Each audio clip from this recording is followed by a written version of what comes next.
Dalamnya KMP Tunu Pratama Jaya di Selat Bali.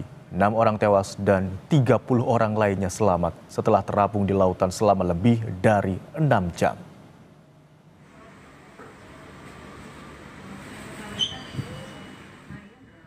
Pasca tenggelamnya KMP Tunu Pratama Jaya di Selat Bali, mantan Menteri Kelautan dan Perikanan Susi Pujiastuti mengingatkan pemerintah untuk mewaspadai cuaca buruk yang berpotensi menyebabkan bencana transportasi laut. Susi bilang, bulan Mei hingga Agustus, pemerintah sebaiknya mendorong masyarakat menggunakan transportasi udara untuk perjalanan antar pulau mewaspadai cuaca buruk yang terjadi di laut. Memang kalau bulan-bulan Juni, Juli, sampai Agustus, dari Mei, Juni, Juli, Agustus, sebaiknya semua pulau Indonesia, pemerintah untuk menjaga jangan sampai ada kecelakaan, ya meningkatkan transportasi udara. Dan itu tidak mahal. Untuk penerbangan seminggu 3 kali, jarak 1 jam, pemerintah tidak harus spend lebih dari 10-15 miliar.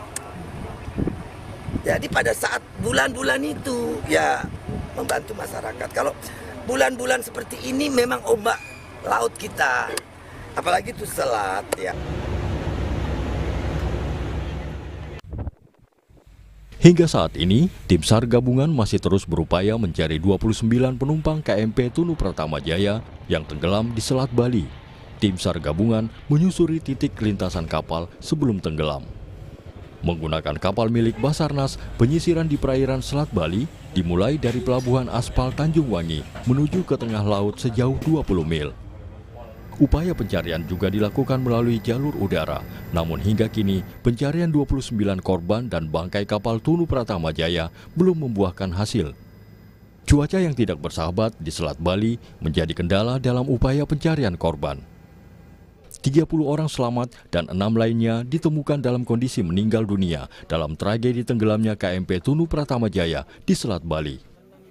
Salah satu korban tewas adalah Anang Suryono yang merupakan sopir truk barang.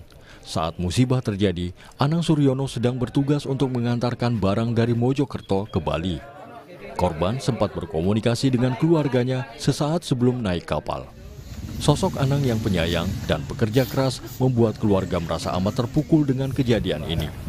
Jadi kami keluarga shock, memang seperti mimpi, tiba-tiba hilang. Padahal ya, awal mulanya tidak ada apa-apa, tidak ada firasat apa-apa. Penyayang, sangat-sangat disiplin anak-anaknya, mas. Disiplin, penyayang. Tenggelamnya KMP Tunu Pratama Jaya di Selat Bali juga menyisakan trauma bagi korban yang selamat. Salah satunya Bahrul Ulum, penumpang asal Jember, Jawa Timur. Bahrul bercerita, saat perjalanan kondisi kapal miring, air laut sudah masuk ke dalam dek bawah kapal. Melihat banyaknya air yang masuk, Bahrul spontan melompat dari mobil dan menggunakan pelampung untuk menaiki perahu sekoci. Kapal juga miring keadaan mesinnya keadaan mesin mati.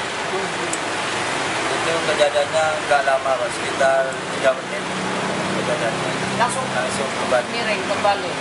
Ya pakai apa namanya itu? Perahu skoci saya. Saya selama di tengah itu 6 jam. Oh, pakai pelampung. Ya, Dari jam berapa? dari jam 12 sampai jam setengah. Berapa orang mas yang di Sekoci waktu itu? Kalau di Skoci sekitar 16 orang.